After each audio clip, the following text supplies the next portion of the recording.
ശ്രീ അൻവറിന്റെ കാര്യമാണ് നിങ്ങൾ ഇവിടെ ചൂണ്ടിക്കാണിക്കുന്നത്. അദ്ദേഹത്തിൽ നിലമ്പൂരിലെ ജനങ്ങൾ ഒരു വിശ്വാസം അർപ്പിച്ചിരുന്നു. പക്ഷെ ആ വിശ്വാസം അദ്ദേഹം കാത്തു സൂക്ഷിച്ചില്ല. ഞാനിപ്പോഴും അദ്ദേഹത്തെ അതിനൊന്നും കുറ്റപ്പെടുത്തുന്നില്ല. അദ്ദേഹത്തെ കുഴിയിൽ ചാടിച്ചതിൽ കോൺഗ്രസ് ആണ്, അതിന്റെ നേതാക്കന്മാർക്കാണ് വലിയ പങ്കുള്ളത്. അപ്പോൾ അതെല്ലാം ഇതിനോടകം ചർച്ച ചെയ്യപ്പെട്ടിട്ടുള്ളൊരു കാര്യമാണ്.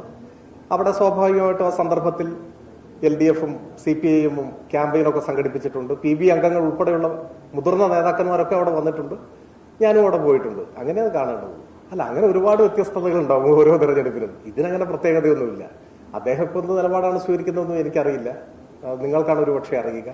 അതൊന്നുമല്ല ഈ തെരഞ്ഞെടുപ്പിലെ ഏറ്റവും പ്രധാനപ്പെട്ട ചർച്ചാ വിഷയം. ഈ തെരഞ്ഞെടുപ്പിൽ ഞാൻ വിചാരിക്കുന്നത് പ്രധാനമായും ജനങ്ങൾ ചർച്ച ചെയ്യുന്നത് ഈ കേരളം കൂടുതൽ അഭിവൃദ്ധിപ്പെടണം. അതിന് ഈ ഗവൺമെന്റ് നേതൃത്വം കൊടുക്കുന്ന പ്രവർത്തനങ്ങൾ കൂടുതൽ കരുത്തോടെ മുൻപോട്ട് പോകണം. അതിനാവശ്യമായ ഒരു വിധിയെടുത്ത് നിലമ്പൂരിലെ ജനങ്ങൾ തീർച്ചയായും ഈ തെരഞ്ഞെടുപ്പിൽ രേഖപ്പെടുത്തും എന്ന കാര്യത്തിൽ ഞങ്ങൾക്ക് സംശയമൊന്നുമില്ല.